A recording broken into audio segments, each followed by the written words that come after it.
அன்புள்ள அப்பா எபிசோடு 20. ஊட்டி கவர்மெண்ட் மாணவர்களை மனதளவில் காயமாக்குவதற்காக பள்ளியில் சேர்ந்த ஊழியர்கள் மற்றும் பயிற்சியாளரான வினோத் இருவரும் சேர்ந்து திட்டமிடுகிறார்கள். அந்த திட்டத்தின்படி அவர்கள் குளித்து கொண்டிருக்கும் போது தண்ணீரை நிறுத்திவிட்டார்கள். இதன் காரணமாக ஜான் மற்றும் பூபாலன் ஆகிய இருவரும் அங்கிருக்க குடிநீர் தொட்டியில் குளித்து கொண்டிருக்கும் போது அந்த விழா கமிட்டியின் சார்பாக இருந்த நபர், ஏன் நீங்கள் இங்கே குளிக்கிறீங்க, எதுக்கு நீங்கள் இப்படி பண்ணுறீங்க என்று கேட்க, ஆமாம் சார், நீங்கள் மற்ற எல்லா ஸ்கூலுக்கும் கொடுக்குற மரியாதையை எங்களுக்கு கொஞ்சம் கொடுத்தா நல்லா இருக்கும். நேற்று நைட்டு எங்கள் ரூமில் கரண்ட்டே இல்லை. இன்றைக்கி என்னடானா பசங்க குளிச்சுட்டு இருக்கும் போது தண்ணி வராமல் போயிடுச்சு. இதெல்லாம் ஏன் எதுன்னு சொல்லிட்டு நீங்கள் கேட்டிருந்தீங்கன்னா உங்களுக்கு இதுக்கான ஆன்சர் தெரிஞ்சிருக்கும் என்று பூபாலன் கூறி அங்கே குளித்து கொண்டிருக்கும் ஜானிடம், ஜான், சரிவா, குளிச்சு முடிச்சிட்டல, நம்ம இங்கிருந்து போகலாம் என்று கூறி அவர் அங்கிருந்து செல்லும் போது, பூபாலன் சார், உங்கள் மேலே விழா கமிட்டி ரொம்ப மரியாதை வச்சுருக்கு. நீங்கள் ஏன் இப்படி நடந்துக்கிறீங்க சார்? என்ன நடந்ததுங்கிறத நீங்கள் தீவிரமாக விசாரித்து தெரிஞ்சுக்கங்க. என் மேலே மரியாதை வச்சுக்கிறது எனக்கு புரியுது. நான் உங்களை அவமானப்படுத்துறதுக்காக இப்படி செய்யலை. ஆனால் அவங்க எங்களை என்னென்ன பண்ணுறாங்கிறத பாருங்கள். இதையே நீங்கள் தான் சார் விசாரிக்கணும் என்று கூறி அந்த விழா கமிட்டி அலுவலரிடம் பார்த்து கொண்டு இருந்த அந்த விழா கமிட்டியின் அலுவலர், இந்த பள்ளியில் இருக்க இவங்களுக்கு என்னையா பிரச்சனை, எதுக்கு இவங்களுக்கு மட்டும் இந்த அளவுக்கு இவனுக்கு டார்ச்சர் கொடுத்துட்ருக்கானுங்க, என்ன நீங்கள் இப்படியே பண்ணிங்கன்னா உங்களை பள்ளியை நான் அந்த வாலிபால் போட்டியிலேருந்து தூக்கிடுவேன். அவங்களுக்கு தான் மரியாதை கொடுக்க மாட்டேறீங்க. ஆனால் நான் தான் இந்த ஆர்கனைசேஷனுடைய ஹெட்டு. எனக்கு நீங்கள் மரியாதை கொடுக்கலன்னா, நான் சொல்கிறத நீங்கள் செய்யலைன்னா இந்த ஸ்கூலே பார்த்தீங்கன்னா இந்த போட்டியில் விளக்குற மாதிரி ஆகிடும். போட்டியின் போது வந்தால் எல்லாருக்கும் ஒரே விதத்தில் ட்ரீட் பண்ணணும். உங்களுக்கு பர்சனல் வெஞ்சன்ஸ் இருந்துச்சுன்னா அதை வெளியே இப்போ யூஸ் பண்ணிக்கங்க. ஒரு போட்டியில் நீங்கள் இந்த மாதிரி காட்டக்கூடாது என்று கோபமாக அங்கே இருக்கும் அனைத்து பணியாளர்களிடம் கூறி மிரட்டினார் அந்த விழா கமிட்டியின் அலுவலர். நடக்கும் அனைத்து பிரச்சனைகளும் விஜய் தனது ரூமில் இருந்து வெளியே வேடிக்கை பார்த்து கொண்டிருந்தான். அப்பொழுது, விஜய், சீக்கிரம் வாடா என்று ராமு கூப்பிட, என்ன ராமண்ணா, என்ன எதுக்கு என்ன கூப்பிட்றீங்க என்று கேட்க, சீக்கிரமாக கிளம்பு, உங்ககிட்ட வேற என்ன நல்ல ட்ரெஸ் இருந்தால் போட்டுக்கோ என்று கேட்க, ஆமாம், நம்ம இப்போ எதுக்கு போகிறோம் எதுக்கு போகிறோம் என்று கேட்க, இந்த ஸ்கூலில் நம்ம ஸ்கூலோட பசங்க பொண்ணுங்களாம் ரொம்ப அழகாக இருப்பாங்க. இப்போ ஸ்கூலுக்கு எல்லாம் வர நேரம், நம்ம போயிட்டு அங்கே நின்று சைட் அடிக்கலாம்டா என்று கூற, சார்ண்ணா, எனக்கு அதெல்லாம் விருப்பம் இல்லை, நீங்கள் அங்கே போங்க என்று கூறி, அதெல்லாம் ஒன்றும் இல்லைடா, வாடா, உங்கள்கிட்ட ஒரு நல்ல ட்ரெஸ் இருக்கிறத நான் பார்த்தேன், அதை ஒழுங்காக எடுத்து மாட்டிக்கோ என்று அவனை வற்புறுத்தி அழைத்து சென்றான். அக்கா, நீங்கள் என்னக்கா அப்பாவை பற்றியே சொல்லிகிட்டு இருக்கீங்க, அப்புறம் உங்களை பற்றியே சொல்லிகிட்டு இருக்கீங்க. அம்மா எப்போ தான் வருவாங்க? நான் அம்மாவை பற்றின கதையை கேட்டேன். நீங்கள் அதை பற்றி சொல்லாமல் ஏன் நீங்கள் அப்பாவை பற்றியே சொல்லிகிட்டு இருக்கீங்க என்று உதயா கேட்க, அதற்கு ஆஷாவோ, அட பாப்பா, இன்னும் கொஞ்சம் நேரம் இருமா, இப்போ தான் உங்கள் அப்பாவுக்கும் உங்கள் அம்மாவும் இன்ட்ரொடக்ஷனே அந்த கதற ஆசிரியர் வச்சுருக்காரு. அதை நீ கேட்குறத விட்டுட்டு குறுக்கில் நீ இப்படிலாம் கேள்வி கேட்கக்கூடாது. அடிக்கடிக்கு நான் சில விஷயம்லாம் மறந்துடுவேன் என்று ஆஷா கூற, அப்பா இப்போ தான் அம்மாவை சந்திக்க போகிறாரா? அப்போனா அந்த ஸ்கூலில் தான் அம்மா படித்தாங்களா? ஆனால் நீங்கள் ரெண்டு பேரும் ஒன்றா படித்து தான் சொன்னாங்களே, அது எப்படி என்று கேட்க, அதற்கு ஆஷாவோ, பாப்பா, நான் முழு கதையே சொல்கிறேம்மா, அதுக்கப்புறம் நீங்கள் உங்களுக்கு என்ன சந்தேகம் இருக்கோ அதை கிளியர் பண்ணிக்கங்க என்று கூறிவிட்டு மீண்டும் ஆஷா சொல்ல தொடங்கினாள். விஜய், சீக்கிரம் வெளியே வாடா, ஸ்கூலே எல்லா பேரும் போயிட்டு செட்டில் ஆகிடுவாங்க போல், நீ வரதுங்காட்டியும் என்று கூறிக்கொண்டே கதவை தட்டி கொண்டிருந்தான் ராமு. வந்துட்ட இருண்ணா என்று கூறிவிட்டு விஜயும் தனது உடையை மாற்றிக்கொண்டு நல்ல ஒரு ட்ரெஸ்ஸை அணிந்து கொண்டு வந்தான். விஜய், நீயாடா இது? இந்த ட்ரெஸ்ஸில் பார்க்கறதுக்கு அப்படியே ஒரு பிரின்சஸ் மாதிரியே இருக்கடா, நல்ல ட்ரெஸ்ஸு தான்டா இது என்று கூறிவிட்டு ராமு, சரி சீக்கிரம் வா, நம்ம போகலாம், எல்லா பசங்களும் அங்கே போயிட்டானுங்க. என்ன, எல்லாரும் அங்கே போயிட்டாங்களா? ஆமாண்டா, வருஷம் நம்ம இங்கே வரது முக்கியமான 2 விஷயத்துக்காக. ஒன்று வாலிபால் போட்டியில் கலந்துக்கிறது, இன்னொன்று இந்த ஸ்கூல் பசங்களை சைட் அடிக்கிறது. ஏன், உனக்கே இங்கே ஒரு ஹீரோயினி கிடைக்கிறதுக்கு கூட வாய்ப்பு இருக்குது. அண்ணா, அதெல்லாம் ஒன்றும் எனக்கு கிடைக்க மாட்டாங்க. அது இல்லாமல் எனக்கு வேறு இன்ட்ரெஸ்ட் இல்லை. நீங்கள் என்னவோ ரொம்ப கம்பல் பண்ணி கூப்பிட்றதுனால தான் நான் இப்போ கிளம்பி வரேன். சரி வாங்க போகலாம் என்று விஜயும் ராமுவும் வராண்டாவில் நடந்து சென்று கொண்டனர். திடீரென்று காற்றில் ஏதோ புதுவித வாசம் வர, அண்ணா, நீங்கள் சென்ட்டு போடுற பழக்கம்லாம் வச்சுருக்கீங்களா? நான் முதல்ல உங்ககிட்ட இருந்து இந்த வாசனை எதிர்பார்க்கலையே என்று விஜய் கேட்க, நாங்கடா சென்ட் அடிச்சிருக்கேன், நானும் உன் கூட தான் நடந்து வந்தேன். அப்போ இந்த சென்ட்டு எங்கேருந்து வருது என்று கேட்டுக்கொண்டிருக்கும் போதே பின்னால் இருந்து, எஸ்கியூஸ் மீ, கொஞ்சம் வழி விடுறீங்களா என்று கேட்டவாறு ஒரு பெண் நின்று கொண்டிருந்தாள். யாரா அவ? இவ்வளோ பெரிய வராண்டாவில் நாங்கள் 2 பேர் நடந்து போகிறதுக்கு நடுப்புற வந்து வழி விடுறீங்களான்னு கேட்குறாளே என்று விஜய் கூறிக்கொண்டே திரும்பி அப்படியே அதிர்ச்சியில் நின்றான். நின்று கொண்டிருந்த ராமுவும் அதுபோல் நிற்பதை பார்த்த எதிரில் நின்று கொண்டிருந்த பெண், அண்ணா கொஞ்சம் வழி விட்டீங்கன்னா நான் இங்கேருந்து போயிடுவேன்ல என்று கூற, அண்ணாவா ஓகே நான் தான் அண்ணா என்று ராமு திணறியவரே அவளுக்கு வழிவிட்டான். ஆனால் விஜயோ அப்படியே உறைந்தவரே நின்று கொண்டிருந்த பெண்ணை வைத்த கண் வாங்காமல் பார்த்து, யாரா இவ்வளோ அழகா இருக்கா, சரி நமக்கும் வந்து காதல் வரும் போலியே இவளை பார்க்கும் போதே என்று தன் மனதில் நினைத்து கொண்டு, மச்சான் தங்கச்சி போவ வழி விடு பார்க்கலாம் என்று கூற அதை கேட்ட ராமுவோ அதிர்ச்சி அடைந்தான்.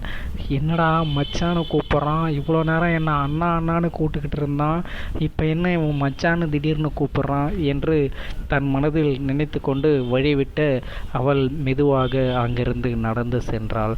நடந்து செல்லும் அவளையே பார்த்தவாறு விஜய் மீண்டும் திரும்பி, ஏங்க உங்களுடைய பேர் என்ன என்று கேட்க, முன்ன பின்ன தெரியாதவங்க கிட்ட பேர் சொல்லக்கூடாது எங்கள் வீட்டில் சொல்லியிருக்காங்க என்று கூறிவிட்டு அவள் செல்ல, ஏங்க நீங்கள் எத்தனாவது படிக்கிறீங்களாச்சுன்னா சொல்லிட்டு போங்க என்று கேட்க, அது எதுக்கு உனக்கு என்று அவள் கேட்க, அதற்கு ஆமாங்க உங்களை பார்த்த உடனே ஃபிக்ஸ் ஆகிட்டேன், தேவையில்லாமல் என் மனசில் கற்பனையை வளர்த்துக்க தேவையில்ல, நீங்கள் என்ன படிக்கிறீங்கன்னு சொன்னீங்கன்னா அதுக்கேற்றாமல் நான் முடிவு பண்ணிப்பல என்று விஜய் கூற, ஏய் அறிவு கெட்டவனே இப்படிலாம் பேச சொல்லி யாரா உனக்கு சொல்லி கொடுத்தது என்று அவள் கூறிவிட்டு அங்கிருந்து வேகமாக நடந்து சென்றாள்.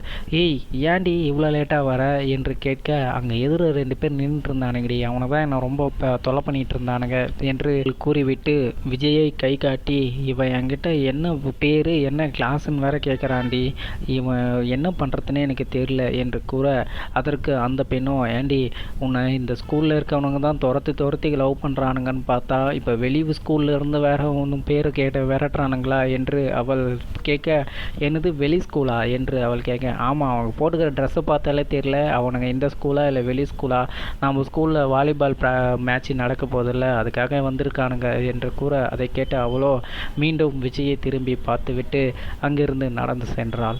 அப்பொழுதுதான் சூழனுக்கு வந்த ராமுவோ, ஆமாம் திடீர்னு அந்த பொண்ணு வந்து வரும்போது மச்சானை கூப்பிட்டிய ஏண்டா என்று கேட்க, அதற்கு ஆமாம் நீ அந்த பொண்ணுக்கு தான் அண்ணனா அப்போ எனக்கு மச்சான் தான்றா என்று விஜய் கூற, அதை கேட்ட ராமுவோ, டேய் நான் எப்படா அவளுக்கு அண்ணனான என்று கேட்க, ஆமாம் இப்போ தான் அவள் வந்து உன்னை அண்ணான்னு கூப்பிட்டு வழிவிட சொன்னான், உடனே வந்து நான் தான் அண்ணன் சொல்லி நீ தான்றா தேவையில்லாமல் பதவியை ஏற்றுக்கின என்று கேட்க, ஓ டேய் நீ கூப்பிட்டேன்னு நினச்சேன்டா, அதனால் அவளை பார்த்த நிமிஷத்துலேயே வந்து ஒரு மாதிரி ஆயிடுச்சா, அதனால நீ தான் கூப்பிட்டேன்னு நினச்சி நான் தான் அண்ணன் சொல்லிட்டேன். சரி இப்போ தான் யாரோ ஒருத்தர் வந்து என்கிட்ட சொன்னார், எனக்கு வந்து காதலே பிடிக்காது, என்னெல்லாம் அந்தளவுக்கு இன்ட்ரெஸ்ட் இல்லை அப்படின்னு, ஆனால் ஒரே ஒரு பொண்ணை தான் பார்த்தா அதுக்குள்ளே வந்து பார்த்தா என்னை மச்சான ஆக்கிட்டியாடா என்று ராமு கேட்க, அதற்கு விஜயோ, சரி இப்போ வா உன்னுடைய தங்கச்சியுடைய கிளாஸை தேடி போகலாம் என்று கூறிவிட்டு அவர்களும் அந்த பெண் பின்னாடி நடக்க ஆரம்பித்தனர். ஏய் அங்கே பாருடி அவனுக்கு 2 பேரும் உன்னை ஃபாலோ பண்ணிகிட்டே வரானுங்க என்று அந்த பெண்ணுக்கு அருகில் நடந்து கொண்டிருக்கும் பெண் கூற, உடனே விஜய், மச்சான் உன் தங்கச்சியை ஒரு முறை திரும்பி பார்க்க சொல்லலாம், உண்மையிலே அவள் ரொம்ப அழகாக இருக்காளடா, அவளை பார்த்துக்கிட்டே இருக்கணும் போல இருக்கடா என்று விஜய் கூற, அதற்கு டேய் என்னடா பேச்சு பேசுகிற, இன்னும் தேவையில்லாமல் வெளியே கூட்டிகிட்டு வந்துட்டோம் பாடுறா, ஒரு அழகான பொண்ணு போகுது அதை போயிட்டு எனக்கு தங்கச்சியாக மாற்றி உடனே இப்படி சொல்கிறியாடா என்று அவன் கூற, அதுதான் மச்சான் விதிங்கிறது, ஒரு அழகான பெண் வந்து போகுது, இத்தனை வருஷமாக நீ வந்துட்டுருக்க, உன் கண்ணில் மாட்டினாளா, இல்லைல்ல என் கண்ணில் தானே அவன் மாட்டினான், அப்படின்னா என்ன, அவள் வந்து எனக்காக அனுப்பினவ, அதனால் உனக்கு அவள் தங்கச்சி, ஏன் எனக்கு மச்சான், இதை இப்படியே மெயின்டைன் பண்ணி போ என்று கூற, அதற்கு ராமுவோ, சரி ஏதோ நீ சொல்கிறது வந்து ஒரு விதத்தில் உண்மை தான், சரி அவள் உனக்கானவளாக இருந்தால் நீ அதெல்லாம் பண்ணிட்டு போ, ஆமாம் இப்போ என்ன பண்ணணும் நான் என்று கேட்க, என்ன பண்ணுறதா, ஒரு காதலனுக்கு ஒரு காதலியை பற்றிய தகவல்கள்லாம் யார் கொடுக்கறது என்று கேட்க, நண்பர்கள் தான் கொடுப்பாங்க, நீ யார் எனக்கு நண்பன், இப்போது மச்சான் அப்போ நான் தான் கலெக்ட் பண்ணணுமா என்று ராமு கேட்க, அட ஆமாம் மச்சான் சரி வாங்க போகலாம் என்று அவர்கள் பெண்ணின் பின்பே நடந்து சென்றனர். ஏம்மா கூட போகிற பொண்ணு அவள் பேர் என்ன என்று விஜய் கேட்க, அதற்கு அவள் பேரா ஏய் உன் பேர் கேட்குறானுங்கடி சொல்லிட்டோமா என்று கேட்க, ஏய் வாயை முடிக்கிட்டு வாடி என்று கேட்க, ஏம்மா அவள் பேர் தான் வந்து சொல்ல தேவையில்ல, அவள் என்ன படிக்கிறா அதையாச்சுன்னா சொல்லுமா என்று கேட்க, அதற்கு அவளோ இவ வந்து 11th B என்று கூற, கேட்ட விஜயின் முகமும் இன்னும் பிரகாசமான மாறிது. நான் சொன்னல மச்சான், நான் சொன்னல அவள் கண்டிப்பாக எனக்கானவ தான். அவளுடைய அழகு வந்து பார்த்தனா என்னை இன்னும் வசீகரமாக கொண்டு இழுக்குதுப்பா. அதனால் அவளுடைய பேரை வந்து என்னன்னு கேளாம்.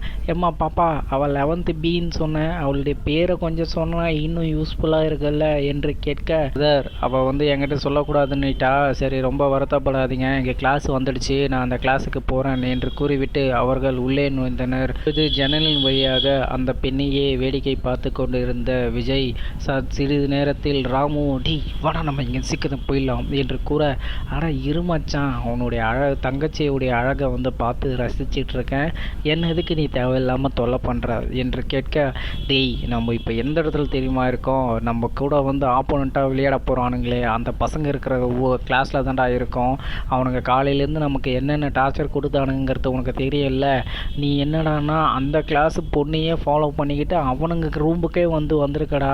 அவனுங்க மட்டும் பார்த்தானுங்க நம்ம கதி அதோ கதி தான். அது இல்லாமல் கும்பலை சேர்ந்து வந்து ரொம்ப கலாய்க்க ஆரம்பிச்சிருவானுங்க. வா நம்ம இங்கேருந்து சீக்கிரம் போயிடலாம் என்று ராம கூற, ஆடாடா இந்த விஷயம் எனக்கு தெரியாமல் போச்சே, சரி வந்தது தான் வந்துட்டான், அவனுங்களே ஒரு எட்டு பார்த்துட்டு போகலாமே என்று கூறிவிட்டு விஜய் நடந்து அந்த வகுப்பின் உள்ளே நுழைந்தான். அப்பொழுது அந்த வகுப்பில் அனைவரும் விளையாடி கொண்டு இருக்கும்போது உள்ளே வந்த விஜயை பார்த்த அந்த பெண், இவன் எதுக்கு தேவையில்லாமல் இவ்வளோ தொலைவு வரான், இப்போ வந்து என்ன பண்ண போகிறாங்கிறது தெரியலையே என்று மனதில் நினைத்து கொண்டிருக்கும் போதே அந்த வகுப்புக்குள் நுழைந்த விஜய் அங்கிருக்கும் மேடையின் மீது ஏறி நின்று, ஹாய் காய்ஸ் எல்லாருக்கும் வணக்கம், நான் வந்து பார்த்தீங்கன்னா ஊட்டி கான்வென்ட் ஸ்கூல்லேருந்து இன்றைக்கி வாலிபால் ஆடுறதுக்காக இந்த ஸ்கூலுக்கு வந்திருக்கேன். ஸோ உங்கள் கிளாஸ்லேயே வந்து பார்த்தீங்கன்னா ரொம்ப பேரழகியான இருக்காளே இந்த பெண்ணு, அவளை எனக்கு பார்த்த உடனே பிடிச்சி போச்சு. ஸோ அதனால் வந்து அவகிட்ட நான் லவ் ப்ரப்போஸ் பண்ணணும்னு நினைக்கிறேன். வேறு யாருன்னா வந்து லவ் ப்ரப்போஸ் பண்ணியிருந்தா தயவு செய்து அதை ரிஜெக்ஷன் பண்ணிவிடுங்க. அதுக்கப்புறம் அவள் உங்களுக்கு அக்கா மாதிரி இல்லை சில பேருக்கு தங்கச்சி மாதிரி அப்படின்னு உறவோடு எல்லாம் பழக்குங்க. இதுக்கப்புறம் அவளை வந்து யாரும் வந்து லவ் டார்ச்சர் பண்ணுறதோ இல்லை அவள் பின்னாடி வந்து சுற்றுறதோ இது போல் விஷயத்தை வந்து பண்ணாதீங்க என்று வார்னிங் கொடுக்க, அப்போது அங்கு விளையாடி கொண்டிருந்த அனைத்து மாணவர்களும் இவன் பேசுவதை கேட்டு, யாரா அவன் ஊட்டி கவர்மெண்ட்லேருந்து வந்து நம்ம ஸ்கூல் பொண்ணை வந்து லவ் பண்ணுறான்னு நம்ம கிளாஸுக்கே வந்து சொல்கிறான், பக்கத்து தெருவில் இருக்க பையன் நம்ம தெருவில் வந்து பொண்ணு சைட் அடித்தாலே அவனை ஓட அடித்து விரட்டுறோம். நாங்கள் என்ன தைரியம் இருந்தால் எங்கள் கிளாஸுக்கே வந்து எங்கள் கிளாஸை பொண்ணை வந்து லவ் பண்ணுறேன்னு வெளி ஸ்கூலில் இருக்க பையன் வந்து சொல்லுவான். இவனை என்னடா பண்ணுறது என்று கேட்டுக்கொண்டு சிலர் முன்னேற ஒருவன், உங்கள் எல்லாருக்கும் வந்து பார்த்தீங்கன்னா அவன் வந்து பண்ணாதீங்கன்னு சொல்லலை, உங்கள் யாரையும் வந்து பண்ணக்கூடாதுன்னு உங்களுக்கு உத்தரவு போடுறான், அது உங்களுக்கு புரியலையாடா என்று கேட்க, யார்ரா நீ எங்கள் கிளாஸில் வந்து எங்களுக்கே வந்து உத்தரவு போட்டுட்ருக்க என்று கேட்க, நான் இப்போ தானே சொன்னேன் என்னுடைய பேர் விஜய், நான் வந்து ஊட்டி கான்வென்ட் ஸ்கூலில் வந்து படிக்கிறேன், இங்கே வாலிபால் போட்டிக்காக வந்திருக்கேன், இந்த அழகான பதுமையை பார்த்தேன், அதனால் லவ்வை சொல்லணும்னு நினச்சேன், லவ்வை சொல்ல வந்துட்டேன். ஆமாம் இன்னமும் வந்து எனக்கு அந்த பேர் தெரியாது, சரி உங்களில் யாராச்சும் ஒருத்தவங்க அந்த பொண்ணுடைய பேரை சொல்லுங்கள் என்று கேட்க, அதற்கு அந்த பெண்ணின் அருகில் உட்கார்ந்த பெண்ணும், யாரு இவன் எங்கேந்திரி பிடிச்சின்னு வந்த, என்ன எவ்வளோ தைரியம் பாரு, அவன் பாட்டுன்னு வந்தான், உன்னை பார்த்தான், உன் பின்னாடி நடந்து வந்து நீ என்ன கிளாஸ் படிக்கிற உன் பேர் கேட்டான், அதுக்கப்புறம் வந்து தைரியமாக கிளாஸுக்குள்ளே வந்து இங்கே இருக்க எல்லா பசங்களையும் வந்து மிரட்டிட்டு இருக்கான், யாரு இவன் என்று கேட்க, நீ மட்டும் வந்து லவ்வை ஒத்துக்கலைன்னா தயவு செய்து சொல்கிறீ, இவனை நான் ஆச்சுன்னா லவ் பண்ணுறேன் என்று அந்த பெண்ணுக்கு அருகில் இருந்த இன்னொரு பெண் அவளை தொந்தரவு செய்ய, அங்கே நடக்கும் அனைத்து விஷயங்களையும் வெளியே நின்று கொண்டு ராம்பு கண்ணி இயக்காமல் பார்த்து கொண்டு இருந்தான். இவன் என்னடா இவன் இவ்வளவு தைரியமாக போயிருக்கான், நம்மளுடைய ஆப்போனன்ட் டீமே இங்கே தான் இருக்குதுன்ற இந்த டீமில் இருக்க பசங்களை வந்து பகச்சிக்கிறதுக்காக இவன் பாட்டுன்னு உள்ளே போயிட்டு வந்து அந்த பொண்ணுக்கு வந்து லவ் ப்ரப்போஸ் பண்ணிகிட்ருக்கான். யார் சாமி இவன் என்னதான் வந்து இம்ப்ரெஸ் பண்ணான்னு பார்த்தா இவன் எல்லாரையும் வந்து இம்ப்ரெஸ் பண்ணுறானே, உண்மையிலே யார் தான், நானே வந்து ஒரு நிமிஷம் ஷாக்காகி நின்றுட்டேனே என்று அதிர்ச்சியோடு பார்த்து கொண்டிருந்த ராமு தன் மனதில் நினைத்து கொண்டிருக்கும் போது, ஓகே காய்ஸ், யாரும் வந்து பேர் சொல்ல விரும்பலையா என்று கேட்க, சரி நானே வந்து அவள் பேரை தெரிஞ்சுக்கிறேன் என்று கூறிவிட்டு விஜய் அந்த மேசையின் மீது இறங்கி அந்த பெண்ணை நோக்கி நடந்து செல்ல ஆரம்பித்தான். டேய், உனக்கு என்ன தைரியண்டா என்று கூறிக்கொண்டு ஒரு மாணவன் விஜயை நோக்கி அடிக்க தனது கைகளை ஓங்க, உடனே சுழன்று விஜய் அவனுடைய அடி வயத்தில் ஓங்கிய ஒரு உதைவிட அவன் 4-5 அடிகள் தள்ளி சென்று கீழே விழுந்து வலியில் துடிக்க ஆரம்பித்தான். பார்த்து அங்கிருந்த மற்ற மாணவர்கள் விஜயை நோக்கி வருவதை நிறுத்தி, யாரா இவன், தம்மா துண்டு பையனா இருக்கான், இவனுக்குள்ள இவ்வளோ சக்தியா, வேணாம் தேவையில்லாமல் போனால் நம்ம தான் அடி வாங்கி கீழே இவனை மாதிரி படுத்துட்டு இருக்கணும், அதனால் நம்மளும் அமைதியாகிடலாம் என்று மற்றவர்கள் தன் மனதில் நினைத்து கொண்டு விஜய் அந்த பெண்ணின் அருகில் சென்று, ஏங்க உங்கள் நோட்டை கொஞ்சம் காட்டுங்களேன், அதுலையாச்சுன்னா உங்கள் பேர் போட்டிருப்பீங்களே, அதை வச்சு உங்கள் பேரை நான் தெரிஞ்சுக்கிறேன் என்று கூறிக்கொண்டிருக்கும் போதே அதற்கு பக்கத்தில் இருந்து உட்கார்ந்து கொண்டிருந்த பெண் உடனே அவளுடைய நோட்டை எடுத்து நீட்டினாள். அதில் கயல் என்று அழகான கையெழுத்தில் எழுதப்பட்டிருந்தது. கயல் கயல் கயல். ஆடா, என்ன அருமையான பேர். இந்த பேர் சொல்கிறதுக்காக நீ இந்த அளவுக்கு தயங்கின, நான் வந்து ஃபிக்ஸ் பண்ணிட்டேன் கயல், இதுக்கப்புறம் நீ நானும் லவ்வர், நம்ம வந்து அடிக்கடிக்கு வந்து மீட் பண்ணலாம். சரி டார்லிங், நான் இங்கேருந்து போட்டோமா என்று கேட்க, உடனே கயலோ, ஹேய் யார்ரா நீ, வந்த என்னை பார்த்த, லவ் ப்ரப்போஸ் பண்ண, அதை தடுக்க வந்தவனை போட்டு அடித்த, அதுக்கப்புறம் என்னுடைய பேரை வந்து தெரிஞ்சுக்கிட்டு நம்ம அடிக்கடிக்கு மீட் பண்ணலான்னு சொல்லிட்டு எம்பாட்டு கிளம்புறன்ற என்று தன் மனதில் நினைத்து கொண்டு, நான் யாரையும் லவ் பண்ணலை என்று கூற, ஆனால் இன்னும் சந்தோஷம், நீ யாரையும் லவ் பண்ணலன்னா இதுக்கப்புறம் என்னையே லவ் பண்ணு என்று விஜய் கூற, அதை கேட்ட கையலோ, என்னடா இவன் இப்படி சொன்னால் அப்படி சொல்கிறான் என்று தன் மனதில் நினைத்து கொண்டு, நான் இப்போ இருந்து கிளம்புறேன் பேபி, இன்னும் 2 நாளைக்கு நான் இங்கே தான் இருப்பேன், அடிக்கடிக்கு உன்னை பார்க்க வருவேன், இங்கே இருக்க சில பேர்கிட்ட சொல்லி நம்மளை தடுக்க வேணான்னு சொல்லு, அதுக்கப்புறம் நாளைக்கு நான் வரும்போது உனக்கு ஒரு கிஃப்டோடு வரேன் என்று கூறிவிட்டு விஜய் அங்கிருந்து செல்லும்போது ஒருவன், ஏய் நீ பாட்டுன்னு வந்த எங்கள் பசங்களை அடித்த, நீ பாட்டு போயிட்டே இருக்க, அதுக்கு ஒரு சாரி சொல்ல மாட்டியா என்று கேட்க, விஜயின் காதலை அக்செப்ட் பண்ணுவாளா கயல்? மேலும் இதை பற்றி தெரிந்து கொள்ள இணைந்திருங்கள். அன்புள்ள அப்பா, நான் உங்கள் RR கிங்ஸ் துரை.